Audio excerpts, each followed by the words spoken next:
شروع اللہ کے نام سے جو بڑا مہربان نہایت رحم والا ہے۔ اے محمد صلی اللہ علیہ وآلہ وسلم، مجاہد لوگ تم سے غنیمت کے مال کے بارے میں دریافت کرتے ہیں کہ کیا حکم ہے؟ کہہ دو کہ غنیمت خدا اور اس کے رسول کا مال ہے، تو خدا سے ڈرو اور آپس میں صلح رکھو، اور اگر ایمان رکھتے ہو تو خدا اور اس کے رسول کے حکم پر چلو۔ مومن تو وہ ہیں کہ جب خدا کا ذکر کیا جاتا ہے تو ان کے دل ڈر جاتے ہیں، اور جب انہیں اس کی آیتیں پڑھ کر سنائی جاتی ہیں تو ان کا ایمان اور بڑھ جاتا ہے،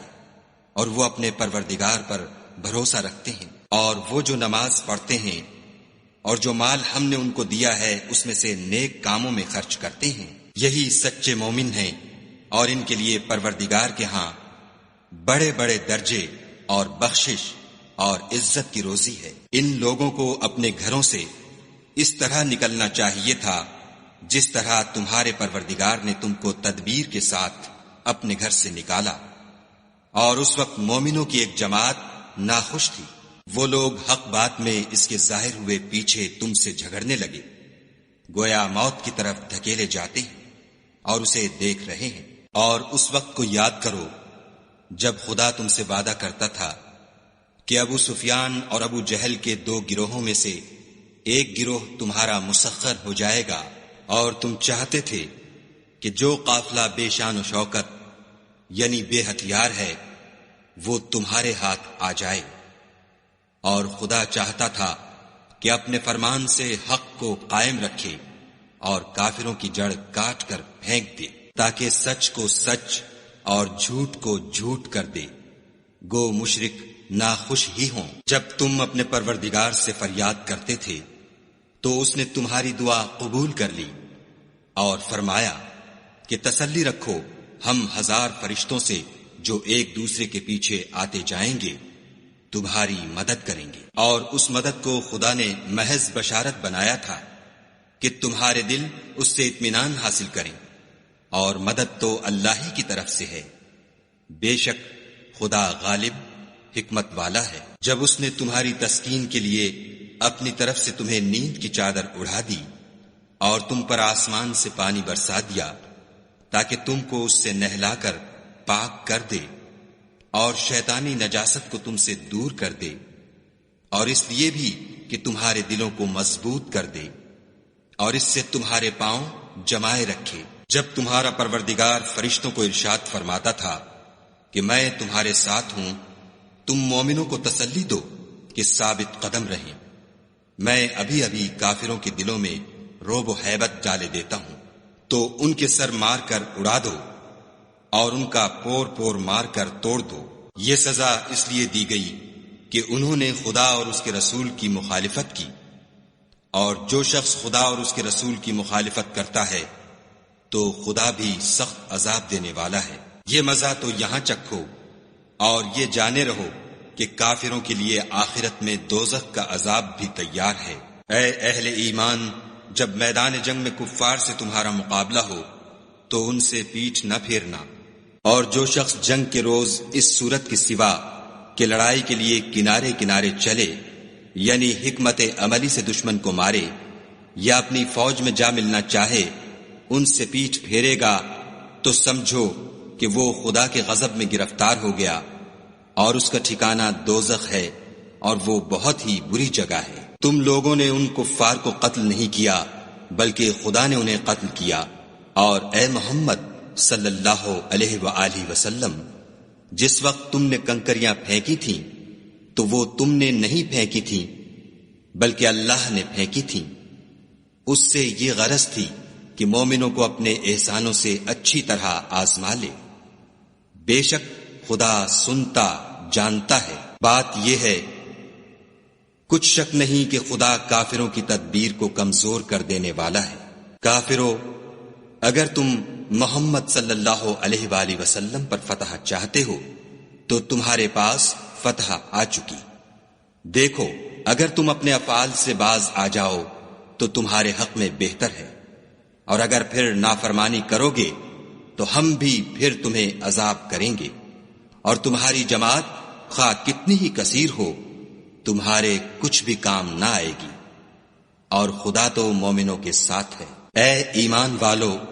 خدا اور اس کے رسول کے حکم پر چلو اور اس سے روگردانی نہ کرو،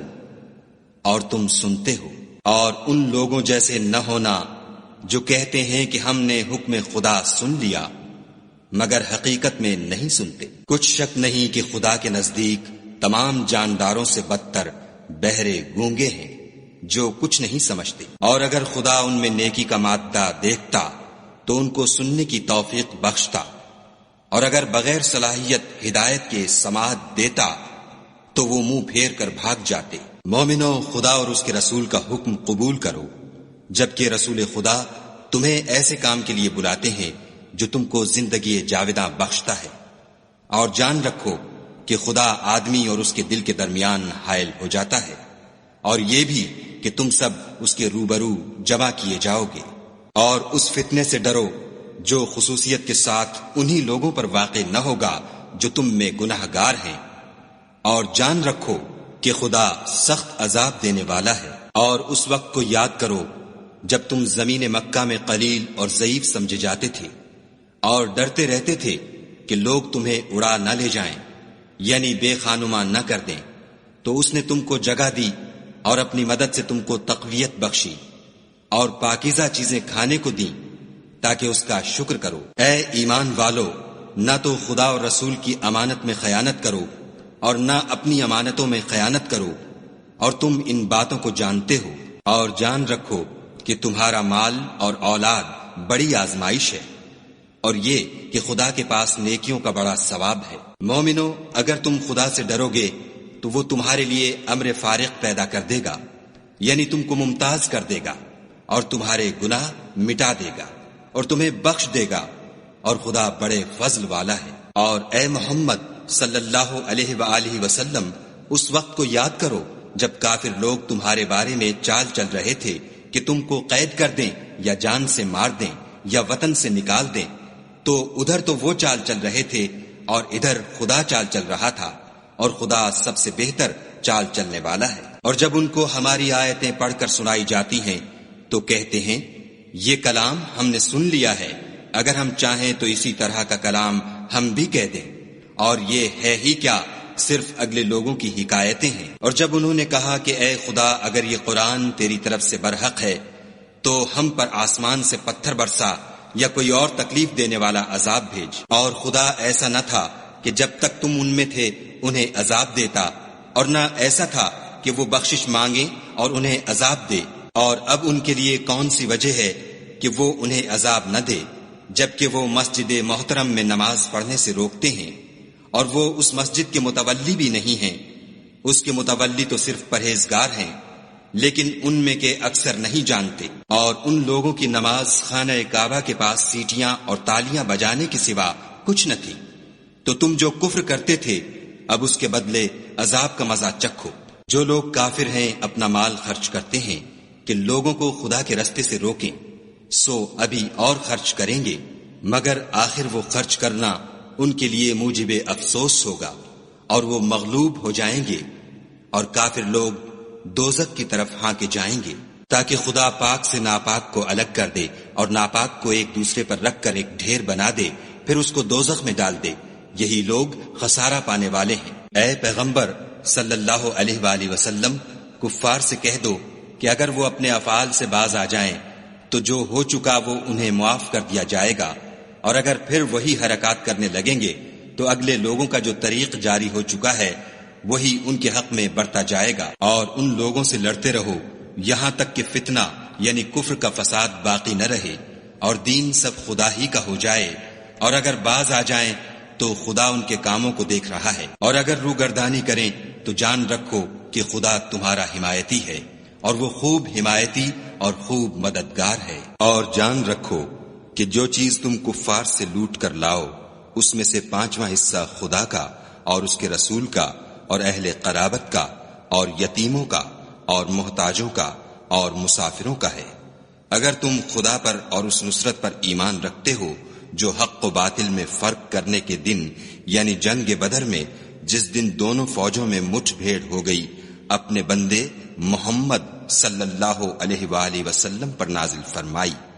اور خدا ہر چیز پر قادر ہے۔ جس وقت تم مدینے سے قریب کے ناکے پر تھے اور کافر بعید کے ناکے پر، اور قافلہ تم سے نیچے اتر گیا تھا، اور اگر تم جنگ کے لیے آپس میں قرارداد کر لیتے تو وقت معین پر جمع ہونے میں تقدیم و تاخیر ہو جاتی، لیکن خدا کو منظور تھا کہ جو کام ہو کر رہنے والا تھا اسے کر ہی ڈالے، تاکہ جو مرے بصیرت پر یعنی یقین جان کر مرے، اور جو جیتا رہے وہ بھی بصیرت پر یعنی حق پہچان کر جیتا رہے،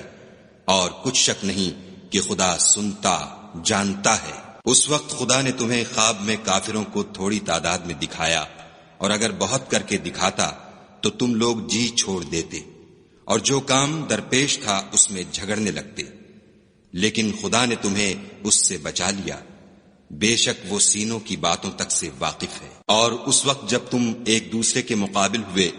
تو کافروں کو تمہاری نظروں میں تھوڑا کر کے دکھاتا تھا، اور تم کو ان کی نگاہوں میں تھوڑا کر کے دکھاتا تھا، تاکہ خدا کو جو کام کرنا منظور تھا اسے کر ڈالے، اور سب کاموں کا رجوع خدا ہی کی طرف ہے۔ مومنوں، جب کفار کی کسی جماعت سے تمہارا مقابلہ ہو تو ثابت قدم رہو، اور خدا کو بہت یاد کرو تاکہ مراد حاصل کرو، اور خدا اور اس کے رسول کے حکم پر چلو، اور آپس میں جھگڑا نہ کرنا کہ ایسا کرو گے تو تم بزدل ہو جاؤ گے اور تمہارا اقبال جاتا رہے گا، اور صبر سے کام لو کہ خدا صبر کرنے والوں کا مددگار ہے۔ اور ان لوگوں جیسے نہ ہونا جو اتراتے ہوئے یعنی حق کا مقابلہ کرنے کے لیے اور لوگوں کو دکھانے کے لیے گھروں سے نکل آئے اور لوگوں کو خدا کی راہ سے روکتے ہیں، اور جو اعمال یہ کرتے ہیں خدا ان پر احاطہ کیے ہوئے ہے۔ اور جب شیطانوں نے ان کے اعمال ان کو آراستہ کر دکھائے اور کہا کہ آج کے دن لوگوں میں کوئی تم پر غالب نہ ہوگا اور میں تمہارا رفیق ہوں، لیکن جب دونوں فوجیں ایک دوسرے کے مقابل صف آرا ہوئیں تو پسپا ہو کر چل دیا اور کہنے لگا کہ مجھے تم سے کوئی واسطہ نہیں، میں تو ایسی چیزیں دیکھ رہا ہوں جو تم نہیں دیکھ سکتے، مجھے تو خدا سے ڈر لگتا ہے، اور خدا سخت عذاب کرنے والا ہے۔ اس وقت منافق اور کافر جن کے دلوں میں مرض تھا کہتے تھے کہ ان لوگوں کو ان کے دین نے مغرور کر رکھا ہے، اور جو شخص خدا پر بھروسہ رکھتا ہے تو خدا غالب حکمت والا ہے۔ اور کاش تم اس وقت کی کیفیت دیکھو جب فرشتے کافروں کی جانیں نکالتے ہیں، ان کے منہوں اور پیٹھوں پر کوڑے اور ہتھوڑے وغیرہ مارتے ہیں اور کہتے ہیں کہ اب عذاب آتش کا مزہ چکھو، یہ ان اعمال کی سزا ہے جو تمہارے ہاتھوں نے آگے بھیجے ہیں، اور یہ جان رکھو کہ خدا بندوں پر ظلم نہیں کرتا۔ جیسا حال فرعونیوں اور ان سے پہلے لوگوں کا ہوا تھا ویسا ہی ان کا ہوا کہ انہوں نے خدا کی آیتوں سے کفر کیا تو خدا نے ان کے گناہوں کی سزا میں ان کو پکڑ لیا، بے شک خدا زبردست اور سخت عذاب دینے والا ہے۔ یہ اس لیے کہ جو نعمت خدا کسی قوم کو دیا کرتا ہے جب تک وہ خود اپنے دلوں کی حالت نہ بدل ڈالیں خدا اسے نہیں بدلا کرتا، اور اس لیے کہ خدا سنتا جانتا ہے۔ جیسا حال فرعونیوں اور ان سے پہلے لوگوں کا ہوا تھا ویسا ہی ان کا ہوا، انہوں نے اپنے پروردگار کی آیتوں کو جھٹلایا تو ہم نے ان کو ان کے گناہوں کے سبب ہلاک کر ڈالا اور فرعونیوں کو ڈبو دیا، اور وہ سب ظالم تھے۔ جانداروں میں سب سے بدتر خدا کے نزدیک وہ لوگ ہیں جو کافر ہیں، سو وہ ایمان نہیں لاتے۔ جن لوگوں سے تم نے صلح کا عہد کیا ہے پھر وہ ہر بار اپنے عہد کو توڑ ڈالتے ہیں اور خدا سے نہیں ڈرتے، اگر تم ان کو لڑائی میں پاؤ تو انہیں ایسی سزا دو کہ جو لوگ ان کے پسے پشت ہوں وہ ان کو دیکھ کر بھاگ جائیں، عجب نہیں کہ ان کو اس سے عبرت ہو۔ اور اگر تم کو کسی قوم سے دغا بازی کا خوف ہو تو ان کا عہد انہی کی طرف پھینک دو اور برابر کا جواب دو، کچھ شک نہیں کہ خدا دغا بازوں کو دوست نہیں رکھتا۔ اور کافر یہ نہ خیال کریں کہ وہ بھاگ نکلے ہیں، وہ اپنی چالوں سے ہم کو ہرگز عاجز نہیں کر سکتے۔ اور جہاں تک ہو سکے فوج کی جمعیت کے زور سے اور گھوڑوں کے تیار رکھنے سے ان کے مقابلے کے لیے مستعد رہو کہ اس سے خدا کے دشمنوں اور تمہارے دشمنوں اور ان کے سوا اور لوگوں پر جن کو تم نہیں جانتے، اور خدا جانتا ہے ہیبت بیٹھی رہے گی۔ اور تم جو کچھ راہ خدا میں خرچ کرو گے اس کا ثواب تم کو پورا پورا دیا جائے گا، اور تمہارا ذرا نقصان نہ کیا جائے گا۔ اور اگر یہ لوگ صلح کی طرف مائل ہوں تو تم بھی اس کی طرف مائل ہو جاؤ، اور خدا پر بھروسہ رکھو، کچھ شک نہیں کہ وہ سب کچھ سنتا اور جانتا ہے۔ اور اگر یہ چاہیں کہ تم کو فریب دیں تو خدا تمہیں کفایت کرے گا، وہی تو ہے جس نے تم کو اپنی مدد سے اور مسلمانوں کی جمعیت سے تقویت بخشی اور ان کے دلوں میں الفت پیدا کر دی، اور اگر تم دنیا بھر کی دولت خرچ کرتے تب بھی ان کے دلوں میں الفت پیدا نہ کر سکتے، مگر خدا ہی نے ان میں الفت ڈال دی، بے شک وہ زبردست اور حکمت والا ہے۔ اے نبی، خدا تم کو اور مومنوں کو جو تمہارے پیرو ہیں کافی ہے۔ اے نبی، مسلمانوں کو جہاد کی ترغیب دو، اگر تم میں 20 آدمی ثابت قدم رہنے والے ہوں گے تو 200 کافروں پر غالب رہیں گے، اور اگر 100 ایسے ہوں گے تو 1000 پر غالب رہیں گے، اس لیے کہ کافر ایسے لوگ ہیں کہ کچھ بھی سمجھ نہیں رکھتے۔ اب خدا نے تم پر سے بوجھ ہلکا کر دیا اور معلوم کر لیا کہ ابھی تم میں کسی قدر کمزوری ہے، بس اگر تم میں 100 ثابت قدم رہنے والے ہوں گے تو 200 پر غالب رہیں گے، اور اگر 1000 ہوں گے تو خدا کے حکم سے 2000 پر غالب رہیں گے، اور خدا ثابت قدم رہنے والوں کا مددگار ہے۔ پیغمبر کو شایع نہیں کہ اس کے قبضے میں قیدی رہیں جب تک کافروں کو قتل کر کے زمین میں کثرت سے خون نہ بہا دے۔ تم لوگ دنیا کے مال کے طالب ہو اور خدا آخرت کی بھلائی چاہتا ہے، اور خدا غالب حکمت والا ہے۔ اگر خدا کا حکم پہلے نہ ہو چکا ہوتا تو جو فدیہ تم نے لیا ہے اس کے بدلے تم پر بڑا عذاب نازل ہوتا۔ تو جو مال غنیمت تمہیں ملا ہے اسے کھاؤ کہ وہ تمہارے لیے حلال طیب ہے، اور خدا سے ڈرتے رہو، بے شک خدا بخشنے والا مہربان ہے۔ اے پیغمبر، جو قیدی تمہارے ہاتھ میں گرفتار ہیں ان سے کہہ دو کہ اگر خدا تمہارے دلوں میں نیکی معلوم کرے گا تو جو مال تم سے چھن گیا ہے اس سے بہتر تمہیں عنایت فرمائے گا، اور تمہارے گناہ بھی معاف کر دے گا، اور خدا بخشنے والا مہربان ہے۔ اور اگر یہ لوگ تم سے دغا کرنا چاہیں گے تو یہ پہلے ہی خدا سے دغا کر چکے ہیں، تو اس نے ان کو تمہارے قبضے میں کر دیا، اور خدا دانا حکمت والا ہے۔ جو لوگ ایمان لائے اور وطن سے ہجرت کر گئے اور خدا کی راہ میں اپنے مال اور جان سے لڑے وہ، اور جنہوں نے ہجرت کرنے والوں کو جگہ دی اور ان کی مدد کی وہ آپس میں ایک دوسرے کے رفیق ہیں۔ اور جو لوگ ایمان تو لے آئے لیکن ہجرت نہیں کی تو جب تک وہ ہجرت نہ کریں تم کو ان کی رفاقت سے کچھ سروکار نہیں، اور اگر وہ تم سے دین کے معاملات میں مدد طلب کریں تو تم کو مدد کرنی لازم ہے، مگر ان لوگوں کے مقابلے میں کہ تم میں اور ان میں صلح کا عہد ہو مدد نہیں کرنی چاہیے، اور خدا تمہارے سب کاموں کو دیکھ رہا ہے۔ اور جو لوگ کافر ہیں وہ بھی ایک دوسرے کے رفیق ہیں۔ تو مومنو، اگر تم یہ کام نہ کرو گے تو ملک میں فتنہ برپا ہو جائے گا اور بڑا فساد مچے گا۔ اور جو لوگ ایمان لائے اور وطن سے ہجرت کر گئے اور خدا کی راہ میں لڑائیاں کرتے رہے، اور جنہوں نے ہجرت کرنے والوں کو جگہ دی اور ان کی مدد کی، یہی لوگ سچے مسلمان ہیں، ان کے لیے خدا کے ہاں بخشش اور عزت کی روزی ہے۔ اور جو لوگ بعد میں ایمان لائے اور وطن سے ہجرت کر گئے اور تمہارے ساتھ ہو کر جہاد کرتے رہے، وہ بھی تمہیں میں سے ہیں، اور رشتہ دار خدا کے حکم کی روح سے ایک دوسرے کے زیادہ حقدار ہیں۔ کچھ شک نہیں کہ خدا ہر چیز سے واقف ہے۔